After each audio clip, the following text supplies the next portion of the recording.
السلام علیکم. ابھی ریسنٹلی ایک عورت نے پروفیسی کلیم کیا ہے، یعنی کہ نبوت کا دعویٰ کیا ہے. اس پر تو بعد میں آتے ہیں، پہلے ایک چیز ڈسکس کرتے ہیں. میرے ٹیچر اکثر ایک بات کہتے ہیں کہ یہ امت عمل میں تو کمزور رہی ہے، لیکن اپنے نبی کریم صلی اللہ علیہ وسلم کی محبت میں اس نے کبھی کمزوری نہیں دکھائی. اور کسی نبی کی امت نے اپنے نبی سے اتنا پیار نہیں کیا جتنا کہ اس امت نے اپنے حبیب صلی اللہ علیہ وسلم سے پیار کیا ہے. اس امت کا ہر ایک شخص اور ہر ایک نوجوان، چاہے وہ اپنے ایمان کے کتنے ہی کمتر درجے پہ کیوں نہ ہو، لیکن پھر بھی اس کے دل میں ایمان کی ایک رمق ضرور موجود رہتی ہے، اور اس رمق کا نام ہے محبت رسول صلی اللہ علیہ وسلم.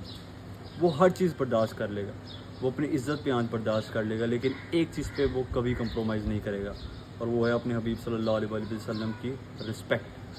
اس چیز پہ کبھی کوئی کمپرومائز نہیں کرے گا، اور نہ ہم کرتے ہیں. اس کی وجہ یہ ہے کیونکہ ہماری حضور صلی اللہ علیہ وسلم سے ایک ایموشنل اٹیچمنٹ ہے.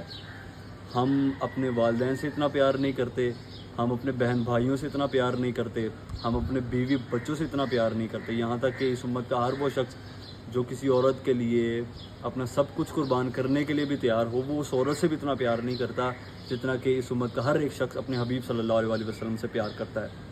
اس لیے وہ قوتیں جو کبھی کبھار کبھی کسی عورت سے تو کبھی کسی کانے سے نبوت کا دعویٰ کروا کے ہمارے ایمان کو ٹیسٹ کرتی ہیں نا، ان کے لیے پیغام ہے کہ آپ کا یہ ٹیسٹ ہمیشہ پازیٹیو آئے گا، اور یہ میڈیکل والا پازیٹیو ہے.